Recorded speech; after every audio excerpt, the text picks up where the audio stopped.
नमस्कार, मी प्रियंका स्वरसाज किचनमध्ये तुम्हा सगळ्यांचं पुन्हा एकदा स्वागत करते। आपल्याला नेहमीच रेस्टॉरंटमध्ये पुरी भाजी खायला आवडते, पण घरी ती तशीच्या तशी बनत नाही। तर त्यासाठी आज आपण अगदी फक्कड असा बेत करणार आहोत, तो म्हणजे पुरी भाजीचा। तर अगदी घरात अवेलेबल असलेल्या साहित्यात आपण अगदी चमचमीत बटाट्याची भाजी आणि टम्म फुगलेली अशी पुरी बनवणार आहोत। तर आधी मी एका लहान कुकरमध्ये 3 बटाटे उकळवून घेतलेले आहेत। त्याचे सालं आपण काढून घेणार आहोत। मी मोठ्या आकाराचे 3 बटाटे घेतले होते। तुम्ही तुमच्या अंदाजानुसार बटाटे कमी जास्त करू शकतात। त्यानंतर हे बटाटे आपल्याला हाताने कुचकरून घ्यायचे आहेत। अगदीच चुरा करायचा नाहीत, लहान मोठे असे तुकडे झाले पाहिजे। याच्यामुळे ग्रेव्ही अगदी छान होते। त्यानंतर पुरी बनवण्यासाठीचं पीठ आपण लावणार आहोत। इथे मी 2 वाट्या गव्हाचं पीठ घेतलं आहे।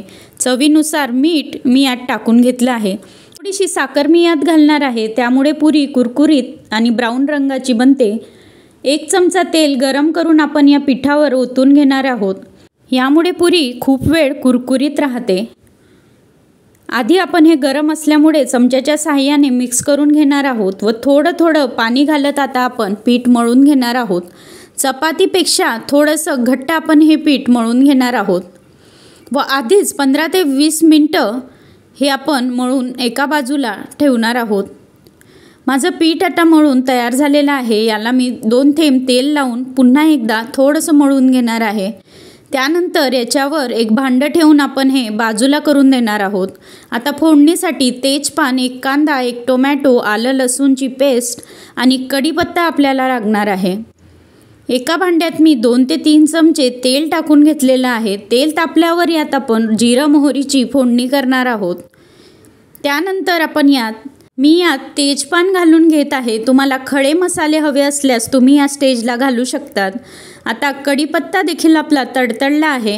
बारीक चिरून घेतलेला 1 कांदा मी आता तेलावर टाकून घेणार आहे।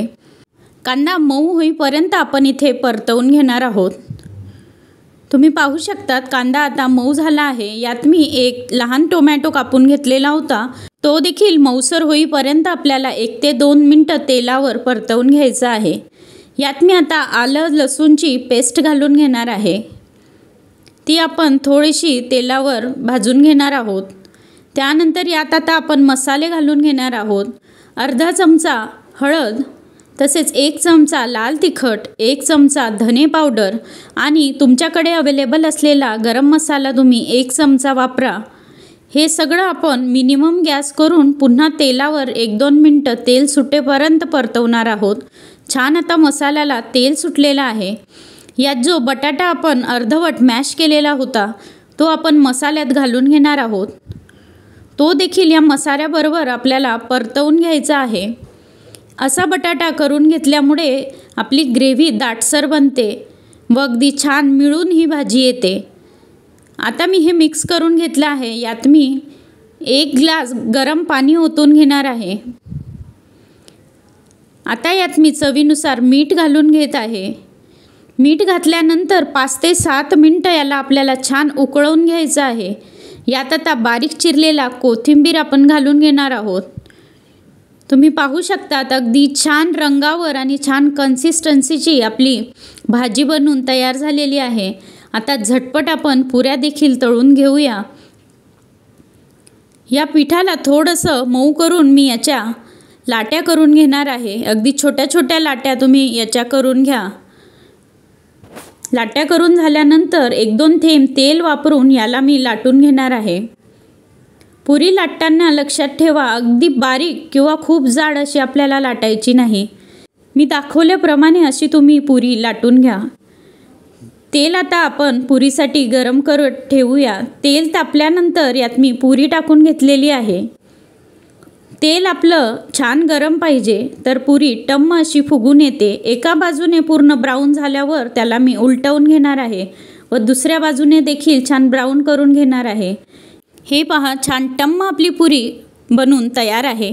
आता आपण याला सर्व करून घेऊया।